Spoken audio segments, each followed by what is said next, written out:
अस्सलाम वालेकुम दोस्तों, मैं हूं आपके साथ आयशा और आप देख रहे हैं खबरी मीटर। आई नो आज आप बहुत बिजी रहने वाले हैं और हो सकता है कि आज आप इंडिया और पाकिस्तान मैच के अलावा कुछ और ना सोच पाएँ और ना देख पाएँ। और इस मैच को देखने के लिए आपने पूरी तैयारी कर ली होगी, लेकिन आज आपको इंसानियत के नाते थोड़ा सा वक्त निकालना चाहिए और इजराइल का जुल्म और धोखा ज़रूर देखना चाहिए, क्योंकि अगर आज आपने ये नहीं देखा तो फिर इंसानियत आपको कभी माफ़ नहीं करेगी।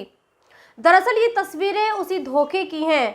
सोचिए कोई आपसे ये कहे कि आप अपना घर छोड़ दीजिए, क्योंकि जिस घर में आप रह रहे हैं वहाँ खतरा है, वहाँ कभी भी बम गिराए जा सकते हैं, तो आप यकीनन यही करेंगे। आप उस घर और शहर को छोड़ देंगे। फिलिस्तीन के गाजा में रहने वाले लोगों ने भी यही किया। इजराइल के दिए अल्टीमेटम के बाद उन्होंने अपना शहर और अपना प्यारा घर छोड़ दिया, लेकिन कुर्र इजराइल का धोखा देखिए। पहले फिलिस्तीनियों से घर छुड़वाया, जब वो शहर से दूर एक खुले इलाके में पहुंच गए तो वहां उन पर बमबारी करा दी और इस बमबारी में 70 से ज़्यादा लोग मारे जा चुके हैं। यकीनन आज अमेरिका और पश्चिमी देश जिस इजराइल का साथ दे रहे हैं उसका असली चेहरा यही है। धोखा देना और मुसलमानों का खून बहाना उसके लिए अब शौक बन गया है। इजराइल के इस मौत वाले हमले के बाद अब गाजा पट्टी के लोगों के सिर पर सिर्फ और सिर्फ मौत मंडरा रही है। उनके सामने फिलहाल कोई चारा नजर नहीं आ रहा। वो अगर गाजा पट्टी में ही रुकते हैं तो वो मारे जा रहे हैं और मारे जाएंगे। अगर वो गाजा पट्टी छोड़कर दूसरी जगह जाते हैं तो भी उनको मार दिया जाएगा। और हैरानी की बात यह है कि इस तरह का जुल्म करने वाला इजराइल खुद को विक्टिम बता रहा है और दुनिया से कह रहा है कि देखिए, हमास के आतंकवादियों ने इजराइल में बच्चों के सिर कलम किए हैं, उसकी महिलाओं के साथ रेप किया है, लेकिन वो खुद क्या कर रहा है ये दुनिया को नहीं बता रहा।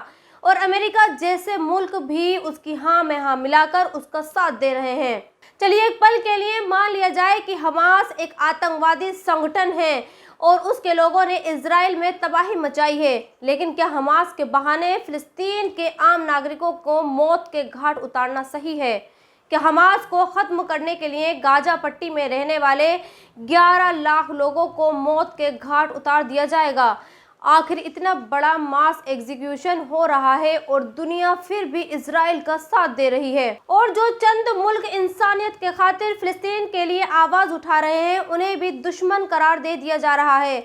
और अपने यहाँ तो ऐसे लोगों पर फौरन FIR दर्ज की जाती है। सोचिए ये कहाँ का इंसाफ है और ये कैसा इंसाफ है?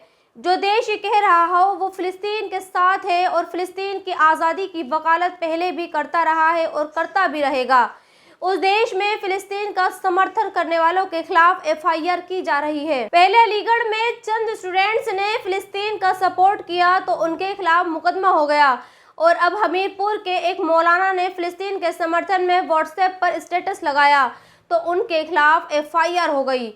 और एक ये महाराज हैं जो ये कह रहे हैं कि इन्हें और इनके 1000 सपोर्टर्स को इजराइल भेजा जाए ताकि ये फिलिस्तीन के खिलाफ लड़ सकें, जबकि आधिकारिक तौर पर ये लोग भारत की कूटनीति और अंतर्राष्ट्रीय लेवल पर भारत के नजरिए का विरोध कर रहे हैं। और सिर्फ यही नहीं, मीडिया भी पूरी तरह से इजराइल के रंग में रंगा हुआ है। नोएडा की गोदी मीडिया के ज़्यादातर चैनल्स ने अपने रिपोर्टर्स को इजराइल भेज दिया है और वो वहां जाकर सिर्फ और सिर्फ या तो इजराइल के पक्ष में रिपोर्टिंग कर रहे हैं या फिर ये दिखा रहे हैं कि हमास के आतंकवादियों ने इजराइल पर क्या जुल्म ढाए हैं। उन्हें भी ये नहीं दिख रहा है कि फिलिस्तीन के गाजा शहर में इजराइल ने क्या किया है, और दिखेगा भी कैसे जब वो फिलिस्तीन के गाजा की तरफ देख ही नहीं रहे।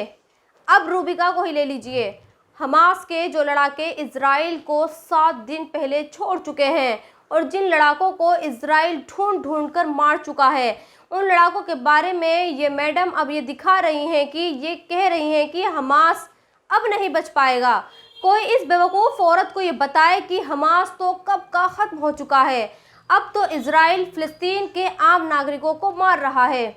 और इसका सबसे ज़्यादा ताज़ा एग्जाम्पल तो वो लोग हैं जो इजराइल के कहने पर अपना घर और अपना शहर छोड़कर जा रहे थे और इजराइल ने उन्हें बीच रास्ते में ही मौत के घाट उतार दिया।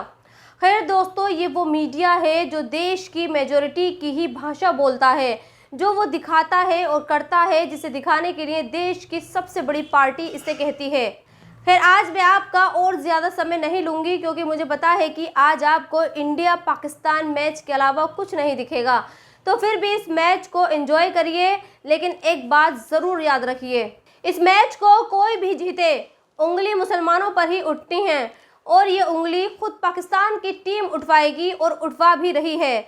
जैसे बाबर आजम का आप अगर नया बयान जानेंगे, जिसमें वो देश की गोदी मीडिया को मुसलमानों पर उंगली उठाने का मौका दिया, वो ये है कि बाबर आजम ने कहा है कि अगर पाकिस्तान से लोग आकर उन्हें सपोर्ट करते तो अच्छा होता, लेकिन जिस तरह का सपोर्ट उन्हें भारत के 2 शहरों हैदराबाद और अहमदाबाद में मिल रहा है वो पाकिस्तान से कम भी नहीं है। सोचिए, पहले ही भारत के मुसलमानों पर ये यकीन नहीं किया जाता कि वो टीम इंडिया को सपोर्ट कर सकते हैं, ऊपर से पाकिस्तान टीम के प्लेयर्स की तरफ से लगातार बयान आ रहे हैं देश की मेजोरिटी को, और ये सोचने पर मजबूर करेंगे कि देखिए, मुसलमान जिस देश में रहता है, जिस देश में रोटी खाता है, उसी की टीम को सपोर्ट नहीं करता। इस पर यकीन मत करो। खैर दोस्तों, इस वीडियो में इतना ही। आप भी अपनी राय कमेंट्स बॉक्स में लिखकर मुझे ज़रूर बताएं, और अगर अब तक आपने मेरे चैनल को सब्सक्राइब नहीं किया है तो प्लीज़ सब्सक्राइब ज़रूर कर दें। शुक्रिया। और जाने से पहले एक और सच जानकर जाइए। इजराइल भले ही ये कह रहा है कि हमास के आतंकवादियों ने उसके बच्चों के सिर कलम किए हैं, लेकिन अभी एक तो वो इसका कोई सबूत नहीं दे पाया, जबकि दुनिया ये देख रही है कि फ़िलिस्तीन से अब तक 500 से ज़्यादा बच्चे उसके हमले के शिकार हो चुके हैं, और इसका बाकायदा पूरा सबूत है। अगर आप सोशल मीडिया पर देखेंगे तो आप ये जानेंगे कि फ़िलिस्तीन में बच्चों के इजराइल की बमबारी में परकच्चे तक उड़ गए थे। काश अमेरिका का पश्चिमी देश इस तरह के फोटोज को देख पाते, लेकिन वो कैसे देखेंगे? वो तो खुद इंसानियत के दुश्मन हैं, वो तो खुद हथियारों का कारोबार करते हैं, और वो ये चाहते हैं कि दुनिया में ऐसे ही युद्ध होते रहें ताकि उसके बनाए हथियार बिकते रहें।